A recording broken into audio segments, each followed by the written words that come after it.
Hey rhythm strummers, I'm going to talk to you today about Brazilian strumming, sometimes called bossa nova, but more traditionally called samba. The bossa nova is actually a more modern form, and I'm going to start you on the less modern form. It's actually quite complicated to get all the coordination going that it takes to do a strum like that, and so I'm going to break it down bit by bit. So let's just start with the first element, which is the bass line. And we're going to take a C6-9 chord, which is done like this. It's the 4 inner strings. You'll see a diagram up here for that. We're going to add that string later on, but right now we're going to do just the simplified form, those 4 strings.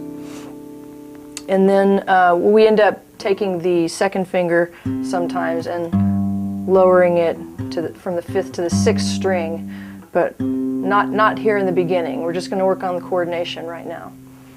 Okay, so the first element of getting the bossa nova strum, the samba strum, going is just to have a bass note that repeats in a metronomic way. And so it just sounds like this all by itself.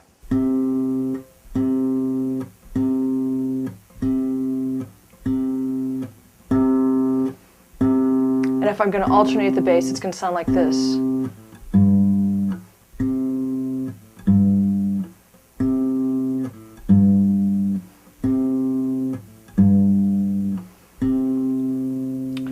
And the difficulty is remembering to hear that all by itself rather than as part of the whole thing. You need to be able to isolate it in your head. And so it's sort of a practice of the imagination to be able to just hear that constant bass going. So then the next layer to add on there is to take what the Brazilians and the Spanish call the IMA block. It's IMA, first, second, and third fingers. The IMA are actually the first letters if you were to use the Spanish names for those fingers.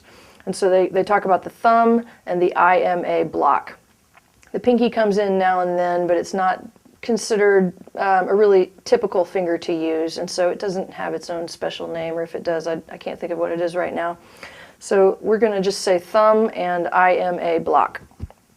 And the reason why it's called a block is because those 3 fingers are used together, in this case on the 2nd, 3rd, and 4th strings.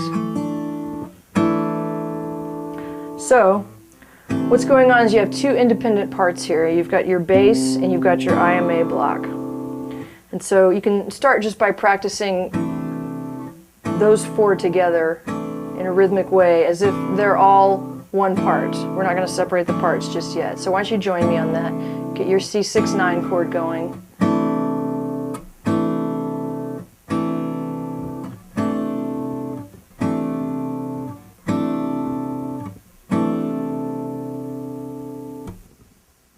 Okay, so now let's add the next layer, and that is to do the 2 parts separately. And so besides rhythmic variations between the 2 parts, there's also what I would call a stylistic variation, where you actually need to be stopping the notes of the IMA block while your bass is still ringing. So let me give you just an example of that. It would be like this. Hear the bass still ringing? Here it is again.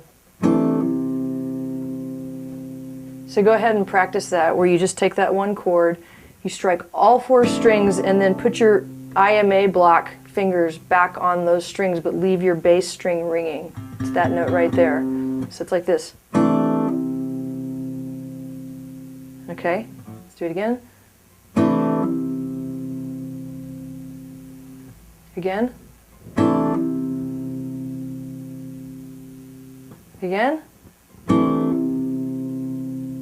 Okay, all right, now let's move on to the next section.